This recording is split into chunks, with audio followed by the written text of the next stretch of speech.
Hello fellow language learning nerds, welcome to today's video. A video in which today I'm going to be doing something a little bit different. So I know if you've seen a bunch of my videos, you know that my channel topic is the Japanese language. It's all about me trying to learn Japanese as best that I can, right? But today I thought I'll take a little chance to talk about other languages. I know. Over the years, I have bought other textbooks that are designed to teach you a language, and they've got nothing to do with Japanese. They're teaching other languages, and I thought I would take some time to show you those textbooks that I've bought over the years, even though I haven't used them and I'm probably not going to use most of them. I just want to have them. And they're in a very loose order. So the first one is going to be something that I probably am going to use at the beginning of next year, probably. So from that, going all the way down to like the last couple, I'm not going to use them. I'm not going to use them. I just want to have them just for nerdy reasons. You'll see when we get there. You'll see when we get there. All right, so the first one is the one that I said I'm probably going to be using it. I can start using it straight away, and that's this big one, which is Let's Sign Dictionary. So it's basically trying to teach you some signs from British Sign Language. I genuinely want to take a course in it. I think I briefly mentioned this in another video, but one, because I do find sign language to be genuinely fascinating and interesting, but second, also I think it will be quite handy with my job. I think, you know, it's very likely that visitors to my workplace could very well be British Sign Language users. So perhaps me learning some basics will be of, will come in handy, right? I bought it originally because I was just because of a general interest, but I might actually genuinely get some proper use out of this when I do my course, hopefully in January. The second one is I ended up buying this one, Spanish Tutor. This is a series, so you can get like a Spanish one. I actually have the Japanese one, but there's like a French one, an Italian one. They do a bunch of languages. And yeah, it's a grammar and vocabulary workbook. For this one, it says it's for advanced beginner to upper intermediate. So when I was in secondary school, this was the compulsory language that I had to learn. I think it's like, maybe Spanish is like maybe the second most common compulsory school language when you're growing up in the UK, I think. Beaten only by French, I think. So I did technically learn Spanish for many years. Even after I left school, I tried to keep up learning it. But I don't speak Spanish, so I ultimately failed, mainly because at the time I didn't really understand how to learn a language. I just thought if you just, wrote things out repeatedly, or, that you would just pick up Spanish. I didn't really understand the idea of being immersed or practicing multiple skills in a language, so that's ultimately why I don't speak Spanish now. But I always do have a fondness for the sound of Spanish. I don't know how, just I guess going through years of school, just always kind of hearing a bit of Spanish and trying to speak it, that now if I walking down the street, say in maybe West End London, and I hear people pass me by and they're speaking Spanish, I'm like, Spanish. But yeah, I picked this up in case whenever I get the urge to be like, maybe I can remember some random words. I'll try and go through this. I probably won't try and learn Spanish again seriously, but I feel like whenever I get a slight urge, this will kind of help me go through some stuff. The next textbook I got is one I am genuinely kind of curious to study a little bit of it. Not to take it as seriously as I do with Japanese, but I have been tempted to dabble a little bit in Korean. I feel like Korean is a popular other language to learn if you're learning Japanese, and maybe vice versa. Like a lot of people learning Korean are also like, oh, maybe I'll dabble in a bit of Japanese as well. I don't know, that's just an impression I get from seeing other language learners online.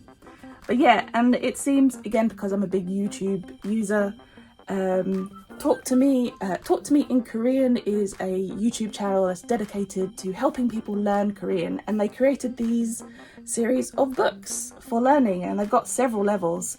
And yeah, I couldn't resist. I just picked up the first one. Yeah, I'm tempted just a little bit. Okay, so we're now in the territory of language books that I'm definitely not going to be learning. I just want to have the books. I just want to have something about it because I think it's cool. The first one is simply Irish. I've got two things. This is a CD thing, and I also have an Irish dictionary. The main reason I have them is because majority of my family is Irish, and so I just wanted to have something to teach you Irish. But I don't think I'll ever be properly learning it, because even when I go to Ireland to visit my family, like no one speaks Irish, everyone speaks English, right? So it's not like, oh, if I learn a bit of Irish I can go and talk to my family in Irish. Because if I did speak Irish to them, they'll probably be like, what are you doing?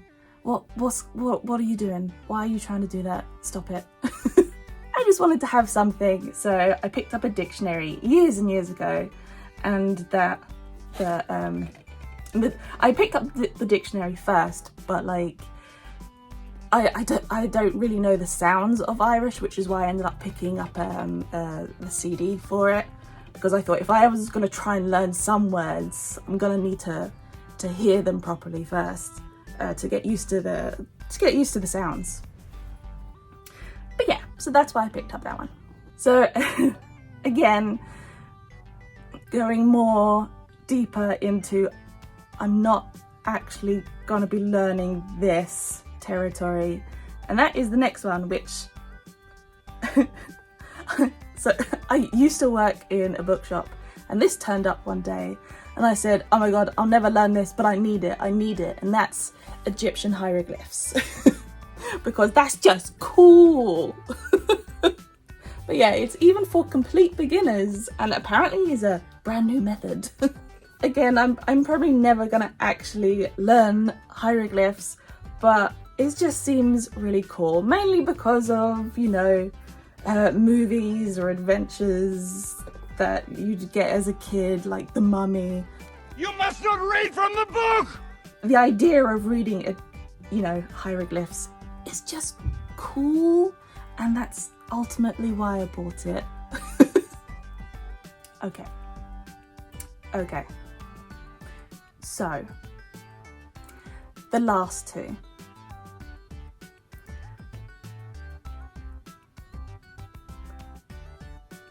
Okay.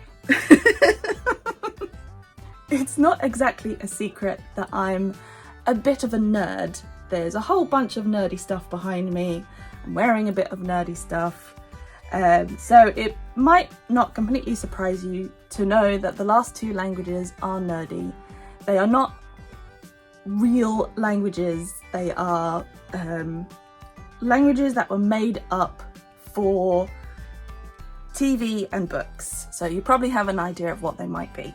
The first one is Dothraki from Game of Thrones. This was definitely an impulse buy. I was just going through the bookshop, having a nosy, looking for things that I actually wanted to buy and read, and I saw this and was like, I need it, I need this in my life.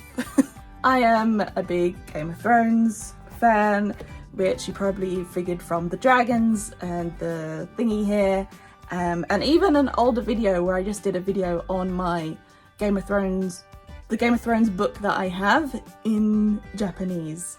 So yeah, and if there is a book on the other Game of Thrones language, High Valyrian, I'll definitely buy that, because I make adult decisions with my money. And the last one is the languages of Lord of the Rings. Probably one of the most famous kind of fictional languages, next to maybe Klingon, which I would like a book on as well. I have two here. I have the small red one here is actually a book on the languages of Tolkien's Middle Earth. So there's a little something about the plethora of languages that Tolkien made up for his Lord of the Rings world, because he was definitely a fellow language learning nerd. If he could, I'm pretty sure he would have just made up a bunch of his languages and learnt some languages to his heart's content, and other things got in the way, like having to have a job. But yeah, he was very kind of famous for making up languages. I think I heard people, some say that it's probably Lord of the Rings story was probably created so that he had somewhere to put his languages, you know? But yeah, this little red one contains a little bit of information about a few of the languages. So it has like a little bit about the language of hobbits, for example, as well as going into the elfin ones as well. But yeah, it does also have a little Tolkien dictionary for like the second half-ish of the book. But yeah, it's a nice little one to have for any kind of book nerd, I guess. But yeah, this bigger one, this is called A Gateway to Sindarin, and Sindarin is the name of one of the main elfin languages in Lord of the Rings. And if I'm correct, I might be wrong, but in the Lord of the Rings, when you hear them speak Elfish, this is what they're speaking, I think. Yeah, this goes all in. It has information on things like voiceless stops, voiced fricatives, different pronunciation guides. It of course has a bit of a dictionary in there for you to look up, for you to learn some words. It even goes into things like the history of the language, like Middle Sindarin. You know, it just because Tolkien couldn't just create a language, he had to be like, well, what does this language sound like 1,000 years beforehand? How did it evolve, and how did the language change? He was a real language nerd, right? My nerdy self thought this was pretty cool, and so yeah, I had to grab it for myself as part of my fictional language collection of like two languages really. So yeah, that is my collection of languages, from things that are just made up to actual proper languages in like Korean stuff. These are all the textbooks that are not Japanese that I own. And some of them I may do stuff with, some of them I'm not gonna do stuff with, but I thought I'd show you what I have. I do obviously have a bigger collection of Japanese textbooks and books written in Japanese, but of course I'm making that its own series in my Japanese bookshelf stuff, which you should check out, because maybe there'll be some interesting stuff there, I don't know. But yeah, thank you for listening to me go on about a bunch of languages that I just have books for, and I don't know if I'll do anything with them, but maybe I will, maybe I won't. I don't know. I still have the books. I'll probably buy more, because that's what I do. That's what a sensible grown-up does with their money, is buy more books for languages. Yeah. Alright, I finally stopped being silly. I shall let you get on with the rest of your day. Hopefully you'll have a much more sensible day than I am having right now. I'll see you in the next video. So just remember, may your grammar be structured and your vocabulary varied. Bye!